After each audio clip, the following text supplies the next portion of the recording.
Hello, good afternoon. I hope you're having a great eBay Open. My name's Philip Jackson, and I'm a seller on eBay. And eBay's invited me here to talk to you this afternoon about how to compose photos that sell more product. If you have a question about what I'm saying, please feel free to put that in the Q&A box on your screen at the moment. I'll do my best to answer you. But do bear in mind, as you can tell from my accent, I'm from Orlando, and we have a lot of summer storms coming through this afternoon, so there's a possibility I may disappear midway through this. Apologies in advance. So, what we're going to cover this afternoon is some ideas for improving the composition of your images on eBay, and then some ideas about how you can begin to blend in some marketing messages into your product photos. And that's with a view to selling yourself as well as the product. We'll summarize at the end with some examples and show you how it works in practice. I think a good business presentation should always end with a conclusion, start with a conclusion, And the idea is that it keeps me honest and that you know where the conversation is going. And this is about the way we use our eyes to make decisions. The human eye can absorb vast amounts of information really quickly. And we believe what we see. We trust what our eyes see. So I've been thinking about, can I use that in a way to send my messages to my customers that in a way that's much more effective than burying them in the body of the listing? So in this presentation, I'm going to encourage you to analyze your business and figure out what key messages you want to send, and then maybe give you some techniques for communicating those messages using dynamic, attention-grabbing images. And the images can not only sell the product, but they can begin to sell you as a seller, which will increase your sell-through rate and, I hope, your price on eBay. Let's start at the beginning. eBay calls the first image in the stack the hero image. I don't know why either, but we're going to use that word anyway. And this image is by far the most important one. It gets viewed at least 100 times more than any other image that you upload. So spend the most time on this and get it right, because it's got to tell your story really in just one image. Include any important accessories that drive the valuation by the buyer. But do exclude anything that's not included in the package, otherwise you'll confuse people. And I would encourage you just to take a moment or two when you prepare the image to arrange a nice, organized grouping. That looks more professional and communicates something about you.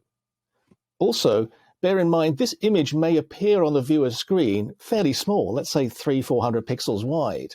So it's important that you try and fill the frame and make the item as large as you can in the image so it's nice and visible and the buyer can see what it is you're selling. And we'll talk in a moment about ways of making that image more dynamic and more exciting in ways that it's going to encourage the buyer to click on your particular listing. When you come to arrange items for photography, I think it's worth taking the extra moment to organize them really neatly and carefully. It says something about you as a seller, that you really care and that you spend time with things. Now, I sell a lot of electronic items, so quite often my stuff has wires and cables and stuff. So I take time to really carefully coil them up and tie them up with little wire ties. That not only looks neat, but it's the closest that I can get the item to looking like a retail product as I can. Also, bear in mind that you might organize things on the table in front of you, but when you look through the camera, things that were parallel are no longer parallel. The perspective has changed a little bit. So don't be afraid to rearrange things a little bit depending how they look through the camera. And if, like me, you're quite often photographing items that are inclined to roll around the table, a little tab of sticky putty is very good for keeping things aligned and in place when you take the pictures. Now, here's a technique I sometimes use when I've got several items that are part of the kit that the buyer is buying. They're all important. The buyer wants to see all of them, but they're different sizes. I mean, here, the smallest and the largest may be a factor of 10 in size, and I want them to all show clearly. So I've taken 6 images and assembled them together in a single image. Another approach that you might take is when one part of the image is much smaller or larger than the other item. So let's say maybe you're selling a shirt and there's a logo that describes the brand and adds value to the listing because of that. you could take a close-up of that and include it in an inset image like I've done here. Only in this case, with my example image, that round thing is 2 or 3 feet across. It is much larger than the other items in the image. And if I were to photograph them all together, it would dwarf them and you wouldn't see the detail in the other parts. So I've chosen to include it as an inset image. It's important to show it because it really drives the value, but it was just a lot bigger than the other items. Another thing you might do is try and use your imagery to reinforce a call out that you have in the item title. This kind of item doesn't sell for much on eBay because most of them have displays that are worn out and barely visible.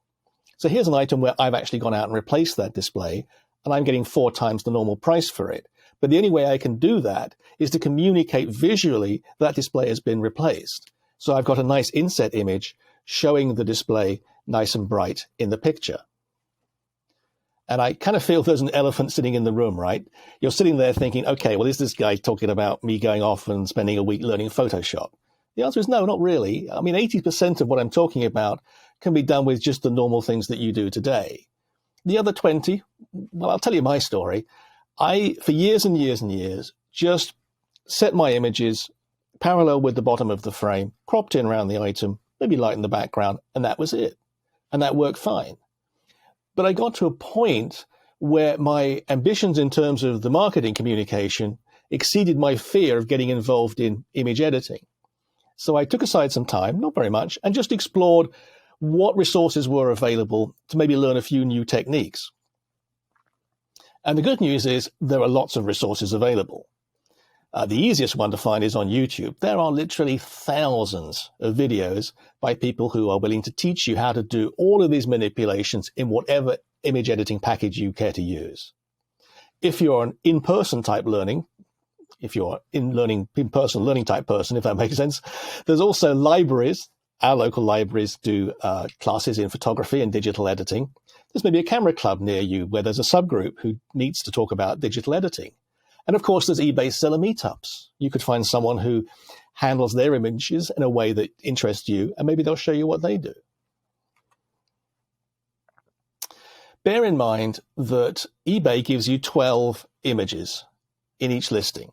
I would encourage you to try and use all 12. Certainly, success in sales correlates with having multiple images. But they're not all equally visible. The first 6 show up as thumbnails under the main hero image. But images 7 to 12 may get lost unless the buyer presses on that little caret there, which could easily be overlooked. So put the best stuff up front and the less important stuff at the back.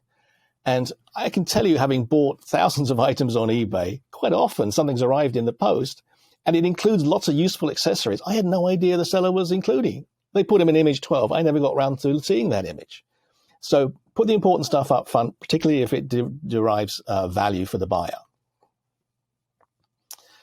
Still sticking with the hero image here, bear in mind that every night eBay sends Google a complete set of all the fixed price listings on the platform. And that is so that Google can index that information and send buyers to your listings on eBay. You want that. It's really useful. But Google has a number of rules that you need to comply with for this to happen. Google is really hot on being given pure white backgrounds. It's important that you don't put text and other logos and things on the white background. So you don't put messages such as USA shipper, free shipper, 10% off or whatever. That will cause Google to reject your listing. You also shouldn't watermark the item. Google considers that an inferior buying experience and will not show your product. Now, if you're wondering, well, how do I know whether Google is accepting my stuff or not? Well, the good news is that eBay has recently launched a listing quality report, and you can find that in the Seller Hub, and that will tell you any of your listings that are being rejected by Google. So you can go back and redo the images and then get yourself back onto Google. Again, talking about the white background, this is something that eBay is really pushing hard at the moment. You've probably seen them launching the tool that helps you do this automatically. And the reason is that they're starting to get more advanced in the way they present our images on the platform. This screenshot was on a listing result page, and it shows 2 of my items and 1 from a competitor of mine. Now, what's happened here is that the images that I submitted to eBay were cropped as rectangles and with a white background. Now they're being presented as squares in a gray background. What eBay has done has lifted my item off my background and reformatted it to suit, in this case, the desktop presentation, but they also may format it differently for the mobile application. So it gives them the flexibility to present the images in the best possible light. And I think it looks really slick. And I think it looks to me like eBay is actually endorsing my product, whereas my competitor, who saved a few seconds and didn't bother giving them a white background, to my eye, looks less attractive. Do you agree? Now, I promise this would not be a technical presentation. Okay, I lied, at least as far as one slide goes, because people are going to ask me, well, how do I get a white background? And this particular piece of equipment, I won't say it's the cheapest or necessarily the simplest approach, but it's the most effective. A shooting table is a piece of plexiglass that's frosted, and as well as having lights above, you also shine a bit of light through from the underneath and the back. Now that makes that tabletop go whiter than the whitest background paper you can buy. So effectively, you're making the background go white in camera. So really, there's almost nothing to do afterwards. You've got almost a perfect image straight in the camera. It saves you a lot of time. And that's a worthwhile investment to set one of these up if you're going to do a lot of photography. You know, it's a challenge because there's lots of people on eBay selling the same stuff as you and me. We all appear in search results, and we somehow have to figure out how to get the buyer to click on our item versus our competitors. And one thing you can do is just try and make your images a little bit more interesting, just a little bit different. Try something new. Almost all of my hero images are arranged on a diagonal composition. And that's just not me making something up. That is because the human eye finds diagonals much more attractive. They're more interesting. The eye engages more. So here's some example of images that I've used, and I've just avoided having the items square on in the frame. It's easy to do. Doesn't require anything other than just turning it a few degrees, but it makes for a more diagonal image, a more dynamic image. Okay, another thought here. These images the listings are the same. Which looks best to your eye? You see, I look at image A, and the only difference, by the way, is the photos. You don't need to worry about the text.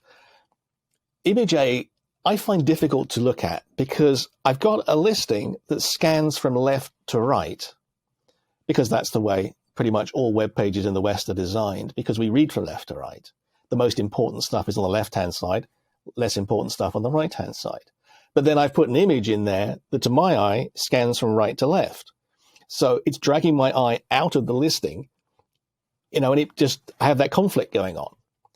Far better approach, pick a different hero image, and now I've got one that's turned around and looking into the frame, and this seems much more comfortable to me. It's bringing me into the listing from the outside and focusing my attention on the item for sale. So I would pick image B if I were clicking on two things, everything else being equal. And this idea of things facing directions also applies to inanimate objects. For example, here's a rather fancy M1 voice processor, and that item looks better looking to the right. And yes, it can look.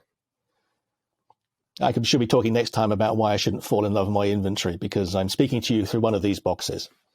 I have it set halfway between Howard Stern and Walter Cronkite. Another photographer's technique that you might want to keep in your toolkit is what they call rule of thirds. And really what this says is it's best not to put the subject right bang in the middle of the frame. Move it to one side a little bit. So I didn't have to look much further than my own desktop on my computer to find this good example. The photographer has placed his subject 1/3 of the way in. He's also, and I guarantee this is no accident, put the horizon 1/3 of the way up. And there's also a secondary subject 1/3 of the way in from the other side. So this makes for a dynamic image with lots of things going on. Your eye can scan around it, and it enjoys receiving all that information. Yes, the crosshairs in your viewfinder where the focus works are in the middle, but don't just put the subject there. Try and move it around a little bit. See what works for you. Now, there's times when you can't take a photograph of the actual item for sale. Let's say you've got some vintage computer game cartridge that will be worthless if you break the seal. How do you take a picture? Well, the answer is maybe you can use an image from an outside source if the owner is happy with you doing that. But everybody else, I'm sure, has the exact same idea. And you know what happens. You get a page of search results. Everybody has the same image. Well, it's just a random process as to which item someone clicks on. Far better strategy. Change that image slightly. Just tweak it around a little bit. Flip it around. Put some background in. Make it bigger, smaller, rotate, whatever. But just make it different. So now we're looking down the search results page and there's a different listing. Well, there's much more probability someone's going to click on that because it's just not the same as everybody else. Now, it wouldn't be proper to talk about product photography without dwelling on what happens before we pick up our camera.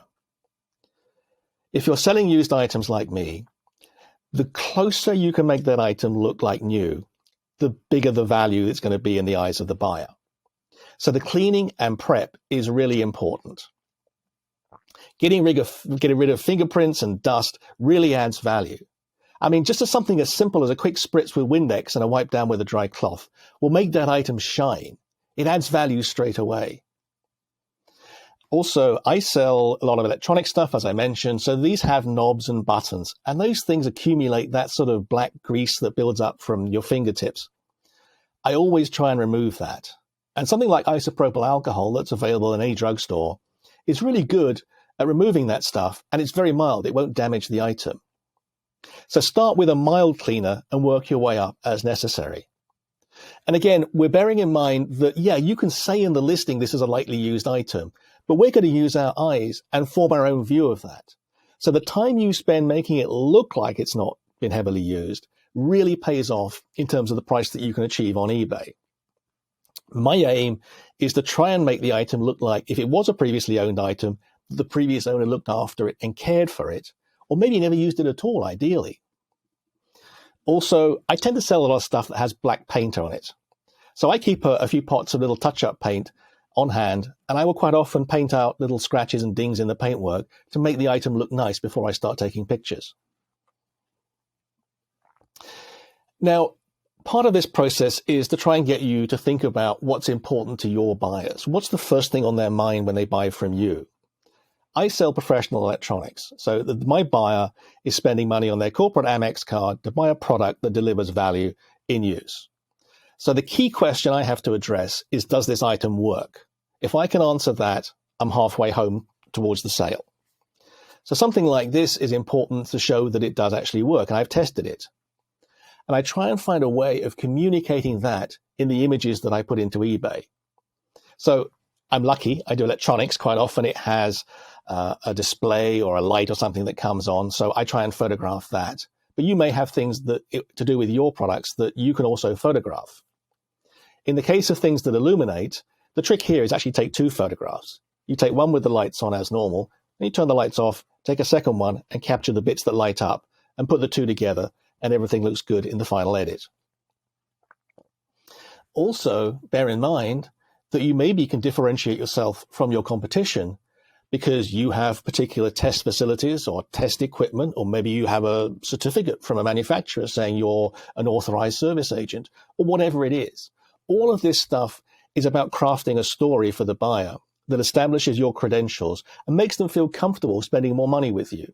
Again, all of that can maybe be included in your photos. The trick here is to try and flatter the item, make it look as good as you can, but you don't want to go into editing images to falsely represent the item. The test is, would the buyer be pleased to receive it and recognize it was exactly the same item as appeared in their images? So we talked about the various ingredients. Let's have a go at putting together an image, show you how it all comes together, the special sauce, if you like. So here's an image or an item I want to sell. It's been cleaned up. There's no fingerprints on it. Looks pretty good. But to be honest, just aligning it horizontally looks pretty dull to my eye. Takes no time at all to move it through a few degrees, make it a bit more dynamic. So diagonal composition, step one. With this particular item, I want to sell an antenna. That's what it uses. And best place to do that is to put it in on the table where I can see it. If I put the antenna on top, then I've got a black item on a black background. We probably won't see it or notice it. So that's the kit of parts I'm going to receive. But what about the question is whether it works or not? If I can produce an image that shows it working, that is much more convincing to the buyer. I know it's small on the screen, but you'll see on the display it says locked. In the case of this particular item, that means, deep breath, it is accurate to 0.0000001 seconds. So that's a pretty accurate clock. Pretty cool, huh? And someone who buys this item probably also knows that there's a whole reporting, testing functionality built within it. So why not include a screenshot of that in the image as well? So I've got myself, pretty squarish kind of composition, included all the information I need. All I need to do is crop it to size. I'm good to go. And the idea here is that I'm trying to take the buyer through the whole sales process just through one image. I'm trying to get them down that funnel where they reach for their corporate Amex card and say, yep, I want that one. Preferably without doing anything else or reading anything else. I'm trying to answer all their questions in that one image. And obviously, you've got to tailor this to your particular situation. And you would know the things that affect buyers of your products, I'm sure. So how does this work in practice? Is this any good at all? Is this useful advice? I can tell you it works well for me. I mean, here's an example. There's an item I bought for, I think it says $680, including shipping. And the seller's done a nice job here. He's shown me the item. I can see it working. I know it's good. But to be honest, the whole sitting on the office chair thing, it's really underselling him. It looks like an amateur. So I put the listing out of its misery and remarketed it based upon the techniques that I've showed you here. Exactly the same process that we just went through. Added a couple of words to the title, keywords in there, and it went for twice the price that I paid for it in a day or two. So, and that's not untypical for what I do. So there is a lot to be said for trying to think about what really goes through the buyer's mind when they make a purchasing decision, and how can you communicate that visually, because it is much more effective than writing lots of text in the body of the listing. We've talked a lot about selling product. What about yourself? How do you sell yourself in a picture? It doesn't make sense, right? Well, you can. First of all, let's consider how you do it within the frame of the image. Just the fact that you've taken a moment to clean everything and arrange it neatly, that speaks volumes about you. Most people don't bother doing that. You're already in the top 10% just for cleaning something. If you can go further and show that it works and that you've tested it, again, you've got much more reassurance for the buyer and they're much more likely to buy. And just by focusing on the item, cropping out everything that's unnecessary and that confuses your message, you can have them really focus on your sales message. And even if you're working out of a home or bedroom or something, you can still look extremely professional by just thinking about what do you include in your images. Now, there's a second layer to selling yourself on eBay, in my opinion, through images. And that is how you appear in the search results. So let's say you're looking for this kind of item and you run a search on it. You're going to see lots of items of that type for sale from me.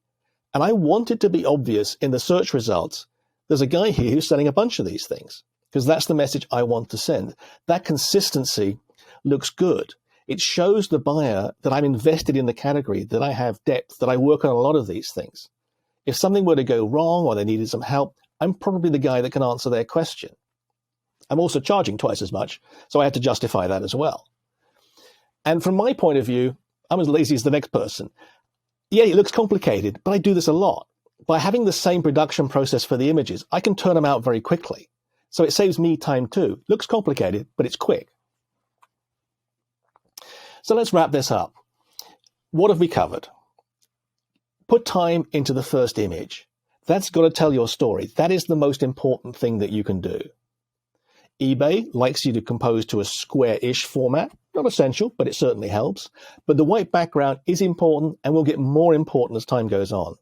Don't clutter it with text or logos or watermarks. The fact that you've carefully cleaned and arranged the items looks good and professional. I've given you some ideas for how to make your photographs more dynamic and interesting. Basically, be different from everybody else, whatever that means. And think about how you market yourself. not just the product. A consistent approach will show up in the search results. It will underscore the fact that you are committed to this particular category and that you understand this product. In my case, it's a big deal to show something working and to convince the buyer that I've tested it and that it works fully. And remember, this photography business is not a destination, it's a journey. You never get there. You got to keep on trying new things and never be satisfied with what you did last week. You can always try something different. I would encourage you to just keep working at it. Look at what's out there, take the best ideas, see if you can adopt them yourself. And with that, I would like to thank eBay for inviting me to speak this afternoon. They've stepped way outside their comfort zone in having sellers speak to you here at this event. I hope that's a good experience for them. I'm sure you'll be given a chance to review the event. And if you think that's something that should be encouraged, I would ask that you let them know that. This is Philip Jackson saying thank you very much indeed for your time this afternoon. And I hope you have a great event here at eBay Open.